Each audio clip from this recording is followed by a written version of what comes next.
Irmãos e irmãs, amigos, amigas, simpatizantes da nossa doutrina, um abraço fraterno em todos que neste momento estão conectados através desse canal do YouTube, criado pelo Grupo Espírita Francisco Xavier, conectados com essa corrente espiritual, com essa vontade de servir, com essa vontade de refletir sobre um tema do nosso Evangelho segundo o Espiritismo.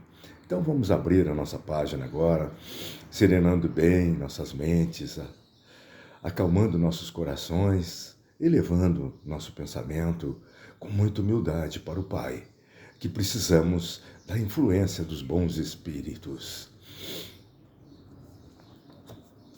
O homem no mundo. O homem no mundo é do capítulo...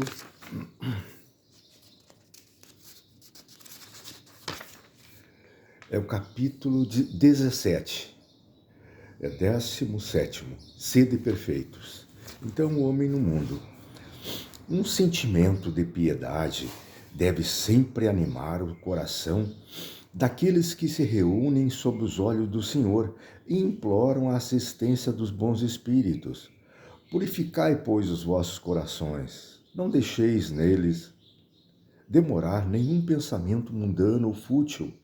Elevai vosso espírito até aqueles a quem chamais, a fim de que, encontrando em vós as disposições necessárias, possam lançar profusamente a semente que deve germinar em vossos corações, e nele dar frutos de caridade e de justiça.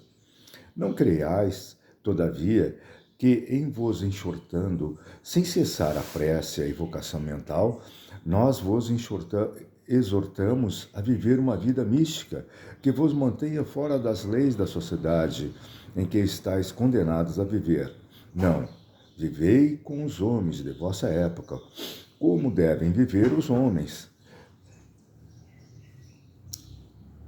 Como devem viver os homens. Sacrificai as necessidades, mesmo as frivolidades do dia, mas sacrificai-as com um sentimento de pureza que as possa santificar. Fostes chamados a entrar em contato com espíritos de natureza diferente, de caracteres opostos. Não choqueis nenhum daqueles com os quais vos encontrardes. Sede alegres, felizes, mas da alegria que dá uma boa consciência, da felicidade do herdeiro do céu, contando os dias que o aproximam de sua herança. A virtude não consiste em tomar um aspecto severo e lúgubre, em repelir os prazeres que as vossas condições humanas permitem. Basta informar todos os atos da vida ao Criador, que deu essa vida. Basta, quando se começa ou acaba uma obra, elevar o pensamento até esse Criador e lhe pedir, no impulso da alma, seja a sua proteção para ser bem-sucedido, seja a sua bênção para a obra terminada. O que quer que fizerdes, remontai até a fonte de todas as coisas. Nada façais sem que a lembrança de Deus venha purificar e santificar os vossos atos. A perfeição está inteiramente, como disse o Cristo, na prática da caridade absoluta. Mas os deveres da caridade se estendem a todas as posições sociais, desde a menor até a maior. O homem que vivesse só não teria caridade a exercer. Não é senão no contato com os semelhantes, nas lutas mais penosas, que disso encontra ocasião. Aquele, pois, que se isola, priva-se voluntariamente dos mais poderosos meios de perfeição, não tendo que pensar senão em si, sua vida é a do egoísta. Capítulo 5, número 26. Não imagineis, pois, que para viver em comunicação constante conosco, para viver sob o olhar do Senhor, seja preciso envergar o cilício e se cobrir de cinzas. Não. Ainda uma vez, sede felizes segundo as necessidades da humanidade, mas que em vossa felicidade não entre jamais nenhum pensamento, nenhum ato que possa ofendê-lo ou fazer velar a face daqueles que vos amam e que vos dirigem. Deus é amor, e abençoa aqueles que amam santamente. Um espírito protetor, Bordeaux, 1863. Então, para nós hoje, o homem no mundo, né? E muitas vezes nós nos questionamos sobre como viver nesse mundo, como conviver, se não seria melhor afastar-se, viver isoladamente. Afinal, nós temos essa compreensão que este é um mundo de provas e expiações e que a maior parte dos homens que estão aqui, né, e a gente faz parte desses, estamos o quê? Burilando, né, nossos espíritos, estamos reparando os males que fizemos no passado.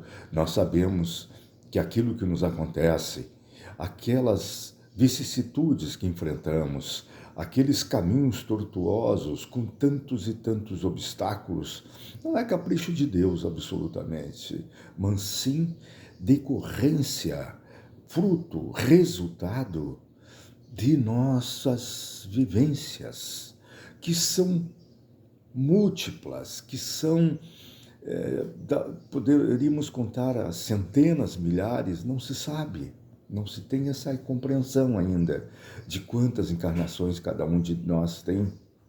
Mas com certeza estamos há milênios, milênios e milênios, reencarnando, desencarnando, reencarnando e desencarnando. E o homem no mundo, ele não pode se afastar da sociedade, como se gostaria, né? E vamos convir que existem até sociedades, né? Filosofias, grupos sociais que se afastam, vão viver na natureza, nada contra. Convivam, façam, sejam felizes, né? Mas a gente sabe que a nossa tarefa aqui na Terra está em conviver, em sobreviver com todos, para acontecer uma coisa de pacificar a nossa existência, fazendo com que a gente repare o mal feito, que a gente enfrente os obstáculos com força, com garra, com determinação, que a gente se reconcilie com aqueles que estão do nosso lado, quase sempre familiares, são aqueles mais próximos, às vezes colegas de trabalho, né? E nós temos que conviver. O que nos adiantaria uma existência aqui, 60, 80 anos, afastados de tudo que existe, vivendo, né, isolado, não convivendo, não ajudando? Como o próprio texto remete, isso seria até egoísmo. Porque a prática dessa convivência, a prática da caridade, ela tem que se dar, né, em relação aos outros, aos nossos irmãos. É claro que na natureza a gente vai praticar essa caridade, né, com as árvores, com a natureza, com os animais. Perfeito. Não temos dúvida disso, podemos fazê-lo sim. Mas a nossa obra, ainda tão distante da perfeição, nós temos que conviver com irmãos que precisam também dessa convivência. Como é que eu vou reparar o mal que eu fiz numa outra existência para alguém se eu me recolher, se eu for para um local distante e viver numa caverna? Posso até viver tranquilo ali, posso, né? Mas e aí? Qual o mérito de afastar-se da sociedade simplesmente porque acha que essa sociedade está doente? Ela está doente assim como nós estamos, porque o que é a sociedade? Ela é resultado das nossas vivências, das nossas vidas, da maneira como nós nos relacionamos, da maneira como nós vivenciamos as nossas experiências. É por isso que a natureza social, o tecido social, ele apresenta-se tão doente ainda, porque ele é resultado de tudo isso, das nossas vibrações, da maneira como pensamos. Se nós pegarmos o somatório de todos os pensamentos daqueles que estão encarnados aqui na Terra, nós vamos ver que é muito pesado. Exatamente porque somos imperfeitos. E esta imperfeição, ela só poderá ser erradicada, né, melhorada, se nós estivermos em convívio social, se nós estivermos lutando contra essas tendências. Se eu estiver isolado, como é que eu vou saber se eu sou egoísta ainda? Como é que eu vou saber se eu tenho as minhas imperfeições muito afloradas? Eu vivo sozinho. Então, conviver é básico para nós tomarmos ciência das nossas imperfeições em relação com os outros. Como é que eu vou saber se eu ainda tenho pensamentos nocivos, se eu ainda penso em vingança, em fazer justiça com as mãos, se eu vivo afastado de tudo e de todos? Não teria condições. Então, a convivência e fraterna, a convivência justa, saudável, ela é imprescindível para o nosso crescimento. A que vai incomodar a todos nós, vai. Essa convivência incomoda, essa convivência judia, essa convivência nos faz ficar muitas vezes meio desesperados. A gente não sabe como é que vai resolver problemas. São tantos problemas, cada dia são mais e mais problemas, mas por que esses problemas são tão graves e por que nos atingem tanto? É porque nós já estamos mais sensíveis. Existem pessoas que para elas não existe problema. Cada um tem o seu, cada um carrega a sua dor e pronto.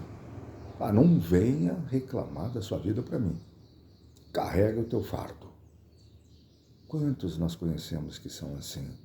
Que a dor alheia não lhes interessa. Mas é bom. É que nós precisamos erradicar, tirar de dentro de nós essas coisas pesadas, nocivas, que tanto nos causam dor. Precisamos, amigos, realizar esse trabalho, porque é com força, com determinação. Ninguém consegue realizar nada sem determinação, sem garra. Quem é que vocês conhecem que conseguem fazer uma grande obra sem esforço? Tudo requer esforço, determinação e uma coisa muito importante, que é a mais importante de todas, fé. Fé em Deus, fé na gente, fé naqueles que nos cercam, aqueles que nos cercam de carinho, de pensamentos positivos, são nossos irmãos protetores, desencarnados. Nós somos espíritas, nós acreditamos em vidas sucessivas, em vários e vários planetas, né, em condições de nos abrigar, em possibilidades infinitas de reconciliação. Nós acreditamos que o perdão, ele não tem uma fórmula, é 7 vezes 70, não, é infinito. Por quê? Esse perdão nos liberta, nos retira uma coisa que é uma chaga, que é o egoísmo, que é o orgulho. Muitas vezes essa nossa dificuldade de perdoar está atrelada ao nosso orgulho. O nosso orgulho está sempre ferido, tudo que falam parece que nos ferem. Até um olhar nos olhou de uma maneira diferente, opa, queremos briga, onde já se viu? Me olhou de uma maneira, me humilhou, eu estou humilhado. Todo pessoal, não é que a gente vai se arrastar, não é que a gente vai servir de capacho para os outros, não, absolutamente. Nós vamos em frente com a altivez de quem? Quem é que teve aqui que foi o maior exemplo de humildade, de amor, de fraternidade, de caridade? E eu ficaria aqui citando todas de bondade, papapá, e todas elas. Cristo. Claro que ele é evoluído, claro que a gente não pode se comparar a ele, claro. Ele é tão iluminado que se ele chegasse com a sua luz perto da gente, nos cegaria. Com certeza. É muita luz, é muita evolução desse nosso irmão. Mas nós temos que ter o mestre como nosso modelo. Não é o modelo aquele do artista, do roqueiro, do sertanejo. Nada contra eles, nada absolutamente. São artistas e que executem sua arte com amor, com primazia. Não é isso. É nós não seguirmos esses modelos e sim seguirmos um modelo que vai nos preparar, nos dar as condições, nos dar os subsídios necessários para nós alavancarmos de uma vez por todas a nossa evolução. É isso, é por isso que estamos aqui. Não adianta a gente se isolar, não adianta a gente querer viver como se os problemas não existissem. Os problemas dos outros não me interessam, os meus eu não vou resolver, porque existem duas maneiras de resolver os problemas. O primeiro é enfrentando, estudando, labutando, né? Tentando, experimentando, testa hoje, não dá, vou amanhã. Outra é simplesmente deixar. Não me preocupo, o problema vai se resolver por ele mesmo, é o tempo. O tempo resolve tudo, nós sabemos. Tempo e paciência. É TP, tempo, paciência. Isso aí, pessoal, resolve tudo, nós sabemos. É só nós darmos tempo. Aqueles mal entendidos, aquelas doenças que não passam, aquilo que vem, é só dar tempo, ela vai passar. Tudo vai passar. Nós temos que ter fé. Fé no amanhã. Fé na nossa vida espiritual. Que é isso que é básico. Nós estamos aqui encarnados para nos melhorarmos, mas o que vale é nós educarmos nosso espírito. É ele que precisa, é ele que requer, é ele que deseja essa purificação. Então, para conseguirmos isso, temos que estar em convívio. O homem no mundo não pode se afastar de tudo e de todos. É claro que ele nós vamos requerer sempre, em alguns momentos, né, nos afastarmos, ficarmos, né, um pouco sozinhos para orarmos, elevarmos nosso pensamento ao Pai, sossegarmos as nossas mentes, acalmarmos nossos corações e dizermos: Pai, eu preciso muito de Ti, mas com sinceridade, com amor, lá de dentro aquilo, porque Ele é nosso amigo. Ele sabe o que nós passamos, sabe sim, mas Ele quer ver o mérito. Então, quando a gente se dispa, quando a gente retira todas aquelas chagas, todo aquele mal, todos aqueles defeitos que carregamos, todas aquelas imperfeições, todos aqueles instintos, e a gente diz: Pai, eu preciso de Ti. Me abraça nesse momento, que eu possa sentir a Tua presença. E aí, meus amigos, nada vai substituir esse convívio fraterno com o Pai, para logo em seguida voltarmos para a luta. Onde é que é a nossa luta? É com as nossas imperfeições, é nossos convívios, é a sociedade. Porque se nós formos gradativamente nos melhorando, retirando de dentro de nós essas imperfeições todas, é lógico que nós vamos construir também, não só nosso espírito saudável, equilibrado, justo e bom, mas também uma sociedade melhor.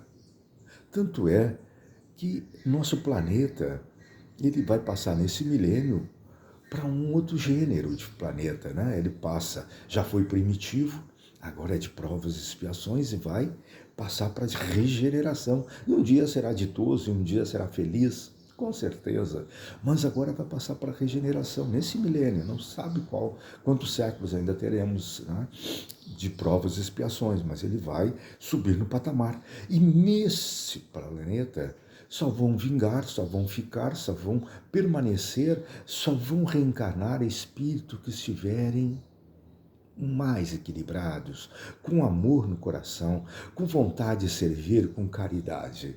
Então, vamos pensar com amor, vamos nos ligar no Pai, nos bons espíritos, para fazermos a diferença enquanto encarnados. Um abraço fraterno em cada um de vocês. Fiquem bem. E hoje, como é uma quarta-feira, né, ela é completa, é um trabalho das nossas preces e vibrações coletivas. Então vamos respirar bem profundamente, acalmando nossos corações. Irmãos, vamos unir nossas almas confiantes para dedicar nosso pensamento e sentimentos fraternos para quem precisa, quem está carente de saúde e de paz. Convidamos todos os irmãos a manterem seus corações e pensamentos vibrando nas preces que faremos a Deus, a partir deste momento, em favor daqueles a quem endereçarmos nossas vibrações. Graças, Senhor, por esses momentos felizes e pela assistência amorosa dos bons espíritos. Abençoa-nos, seja feita a tua vontade. Despede-nos na tua paz. Assim seja.